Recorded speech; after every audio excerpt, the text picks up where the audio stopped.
All right, you guys, welcome back for part two. This is Wicked Raider 22, taking a look at uncommon and common champions that have certainly made a difference and can certainly make a difference in your gameplay.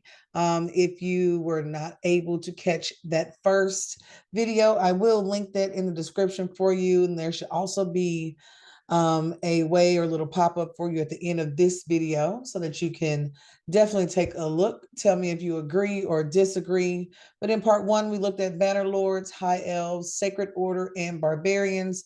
Today, we're going to come down to the Galilean Pack with the Organ tribe, Lizardmen, Skinwalkers, and Orcs. Now, I'll be honest, I am actually comparing just my thoughts on what is now the three accounts that I have. I recently started another free to play account, and I'm trying to stick to that overall advice of keeping your champions limited until that first one reaches 60.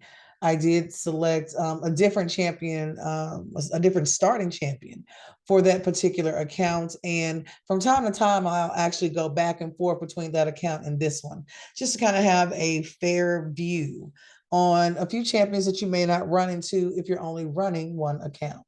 So with that being said, we're going to get into this Galilean pack. So hopefully this video won't be any longer than necessary.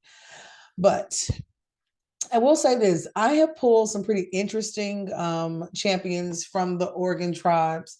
Um, eh, it's this is a different one. It's going to probably be based on need, and I'm going to start at the uncommon level. As you can already see, we pulled Brute, Frostskin, Old Beard, Hungerer is one I have pulled before. I believe I pulled Thrasher once before as well, but these are the uncommons. And guys, these first three you are actually going to pull quite a few times.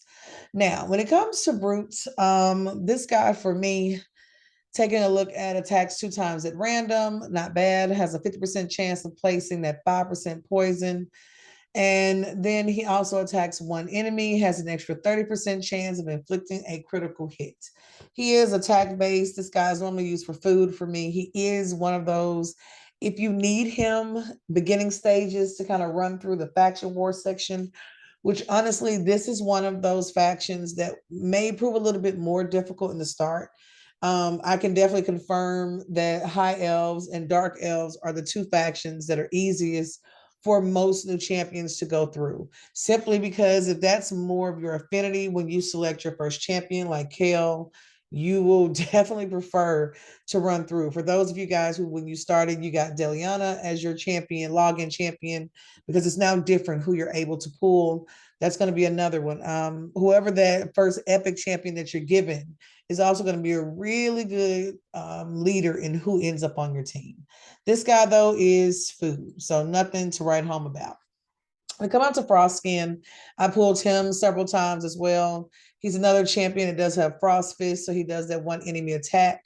Has a 20% chance of placing a freeze debuff for one turn. Not hard to book. You get so many copies of him. I would not use a book on him at all. I would just use copies or duplicates for him. He does sap strength, fully depletes a target ally's turn meter. This is what makes this guy kind of interesting. And it's interesting, honestly, only early game, honestly, you could get in there with it. Guys, I kind of think of dungeons when you're getting to those maybe levels 10, 11, and 12. I'm going to be honest, that 11 and 12 has been a beast for me, even in my first account, which is furthest along in many of these areas.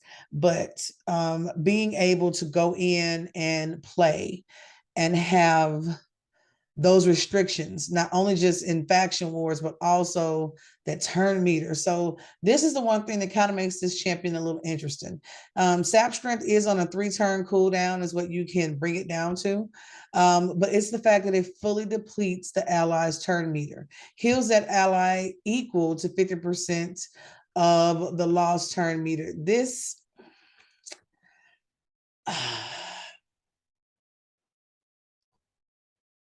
Mm, heals a target by 10% if their turn meter is less than 10% full. Fully depletes a target ally's turn meter. So, yeah, Frost skin is one. Don't feel bad, guys, if you pull them and you use them. You're gonna pull them a lot, but not right at home. Old Beard is another one. He does that one enemy attack, and has a 25% chance of placing a decreased attack. You probably have other champions that are going to do something pretty similar. And the second one is only a one enemy attack as well. Has a 50% of chasing a leech debuff for 2 turns. If you have Kale, you already have that leech ability. There are probably 4 or 5 others early game that also will do leech for you. So Old Beard is you as many times as you pull him, I would definitely say that he is one of those that I would not feel bad about, but definitely food. Definitely food.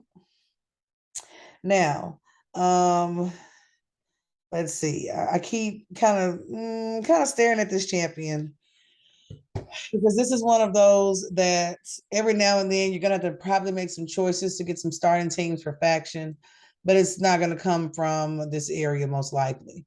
Hungerer is another one you pull. Meat Masher level 1, which is a one enemy attack for that stun. If you don't have anyone else on your team who does the stun, you can you can increase the possibility or the chance of that stun happening, but places a shield buff on allies equal to 10% of the champion's max HP for 2 turns. Not impressive. You can't get that down to a 3-turn cooldown, but Thrasher is another one you're going to pull pretty often. Attacks one enemy. That is as straightforward as it becomes. Attacks one enemy. Has a 15% chance of block debuffs. So nothing that you're going to be too excited about on the uncommon thread. So we move up to rare. There are some of these guys that I have not pulled. As you can see, I will say this Gear Grinder is one I've seen a few videos done on, and I have decided to upgrade this particular champion. So his kit is okay. Attacks one enemy, places a 77.5% continuous heal buff on this champion for 1 turn if this attack is critical. And it's because he has the ability to add to that damage profile. The multipliers are pretty good as book up, though the book is something serious. It will get this down to a 3-turn cooldown, so that would be nice. Heals all allies by 15% of their max HP. On the team that I currently run him on, it's really his second skill that allows him to really fit well into that team. So I kind of think about it. I can get this 15% up to 35%, which will be, which is really helpful, especially when you have other champions that are running because they are HP champions. They're pretty maxed up as well. Revives a dead ally with 50% and 50% turn meter. This I appreciate.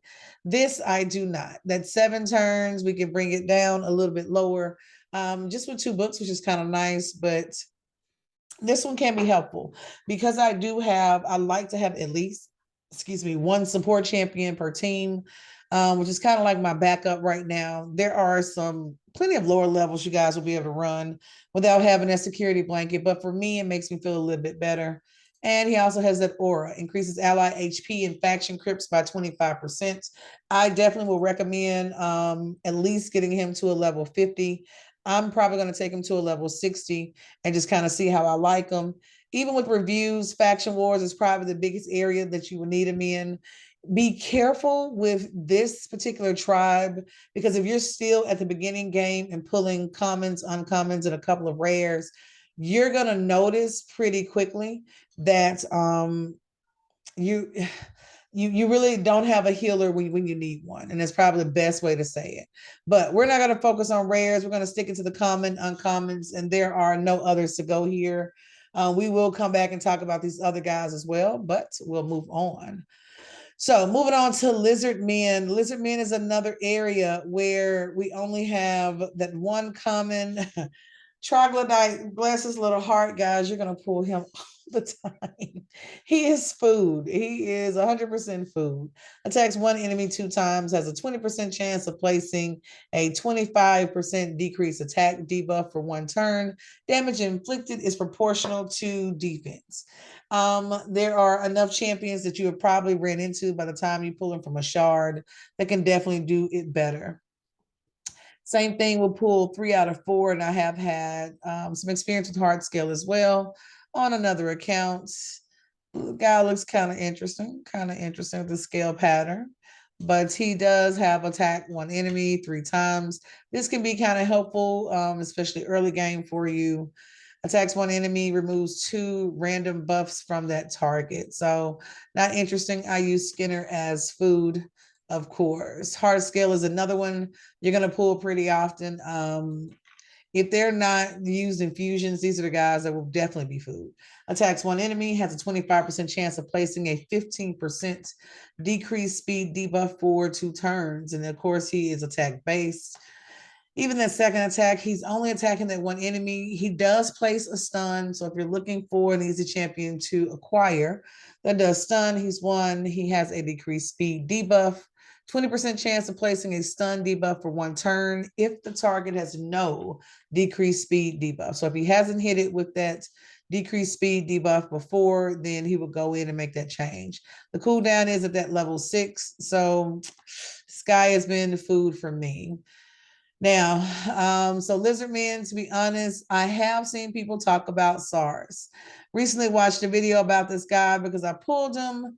He had 2 abilities. So when Cutter is one, he attacks all enemies. And I'll be honest, I appreciate this. Soros is one of those that you probably would build him as you go. He's kind of the champion that may hang out. But if you were just starting out, you pull this champion, guys, don't immediately make him food because this alone can make it worth it. If you're running a team, for example, that still has Sniper, El Hain, Deliana definitely comes to mind because we were probably that last group before the champion was changed. That means that all of them have that potential between their first and second attack to attack all enemies. And that makes a pretty powerful team when you're running, campaigns just to get other champions through or trying to get some new levels accomplished. Early game, of course, remember, we're always kind of focused toward those who are just starting out, but just a thought. Here's another one. Attacks all enemies 2 times. let's stop and think about that. So every time Soros comes out of the gate, he is attacking everyone and has a 10% chance of placing a 50% heal reduction debuff for 1 turn. This can be important dungeon wise. I'm pretty sure Faction Wars is probably going to be a high review area for him. Places a 50% heal reduction debuff if the target's current HP is less than or equal to 40%. And I'm going to be honest, it doesn't take as many turns. We don't have a ton of books. You will receive several copies of this guy, like a lot of copies of him. The more you play, especially if you campaign quite a bit, I tend to go back to those early levels where I feel like I can get either a lot of shards or I have a really good chance of, let's check and see, does he drop in campaign? I keep thinking he does, but maybe not. But I know you can pull them from mystery shards, definitely. If we go to reviews, I'm not shocked. Campaign, Spider's Den, Faction Wars is where I thought he would be the highest. He's pretty close there. Not really useful anywhere else, but for a niche champion, if you don't have anyone that does the heal, that does the all attack, Soros is actually one I would think about. Would I 6-star him? No. Not unless I needed him in Faction Wars and I just didn't pull anybody else. But I take him to a level 50, probably slowly. He would be the champion that kind of got the extra side gear until he got to an area where he really excelled. But he's definitely worth keeping. So out of our 5 stars would be the only uncommon or common that we would think about taking at least to a 5-star. Skinwalkers. This is another area we're getting a little bit better understanding of. It's only 2 uncommons for us to kind of look at: Windtalker and Satire. Now, I have seen a couple of videos that say Windtalker is actually worth looking into. Doesn't have a lot of reviews, and I would have to really do a little bit more research to see how long he's been a part of the game. But first attack, he attacks one enemy, has a 15% chance of placing a 25% decreased accuracy debuff. I'm not impressed by Thunder level. I'll be honest, not impressed. Spiritual Wind places a 60% increased defense buff on a target ally for 2 turns. Heals the target by 20% of their max. And what I'm thinking is a lot of people, if they don't have any source of healing, a lot of them will keep him around simply for their second attack. Honestly, I'm not impressed. I can say if I have War Priest on my team, she doesn't have a huge heal, but she also comes with a much she's gonna do a lot more damage than that one. I can think of a couple of the champions. I think is it Eris or is it another champion I'm thinking of? Even War Maiden is a better choice than Windtalker. If you don't have anyone in that support position, let's see where they put him at. Campaign, he's at a 4.1. Arena, Minotaur's Labyrinth is kind of average. Faction Wars and Hydra, which Hydra's kind of impressive. He's going to be a pretty niche champion. I don't think I'm going to take him. I have booked him out. I'll be honest, on my other account, I've ascended him 4-star. I think he's at a level. Yeah, he's a 4-star for me so far. He's okay, but it's only because honestly, I'm trying to run a couple of teams and still keep someone with a support ability as I run teams in arena. Just because the account itself is so young. So Skinwalkers doesn't give us a lot. Last but not least, Orcs is going to be that other area. I've heard a lot of things, guys, in this top category as far as legendary, but I can't say I've had the experience for it. We've been lucky enough to pull a rare from this section, but I actually have experience with all 5 of these, and these will actually be our last 5. So War Boy is one. War Boy is pretty simple and to the point. Attacks one enemy, has a 15% chance of placing a provoke debuff by 1 turn. When it comes to War Boy, yeah, he's food. He's been food for me quite a bit. But what I know I'll have to do when it comes to faction wars and kind of working through that, I've got to decide if he will be worth it. And when you look at the reviews, they kind of line up with what people have said. He can be a solid champion. He wouldn't be hard to book up. I mean, you'll definitely get more than 4 copies of him. You will have tons of copies. If you build him correctly, because he does have that provoke, you can build him, of course, where he's taking all the damage and everybody else is just kind of able to hang out and get the work done. So it's something to think about, definitely. Not hard to kind of keep on the side. I would definitely keep a copy of them and just kind of dump a few dupes on him to kind of book him up and see how he goes. If nothing else, you can definitely have him on the side for his orc ability. War Chanter. Now, War Chanter is actually one. I believe he's a stronger version of War Boy. Attacks one enemy, has a 20% chance of applying a stun debuff for their turn, and that's going to be based on its HP. Attacks all enemies and has that 25% chance of placing a 25% decrease attack. And just to go back and make sure, yeah, so one's the provoker. War Chancer is one I have heard some people have actually taken him to 6 stars. If you look at his ratings, pretty solid across the board. Maybe not as much in Demon Lord, but for a champion that you can definitely book up, doesn't require a lot, to be honest. This is a little bit different with that frenzy, but you will receive quite a few copies of him. I think War Chanter is also dropped in campaign. I'm thinking he is dropped in the Deadlands. Definitely check those side menus, and we'll probably take a look at one before we finish up, to kind of see where these champions can be found. Sun Tribe. Sun Tribe is one I pulled a couple of times. I loved how she looked. It's probably the first thing I noticed was put a little detail on this one. You know, my girl is looking kind of fierce there. I mean, y'all look like given right here, just doing it. But her kit was a little bit different for me. Attacks one enemy, heals his champion by 10% of the damage inflicted. You know, you can get that 10% up to a 30. Also looking at Spirit's Verdict, sacrifices HP equal to 10% of this champion's max HP.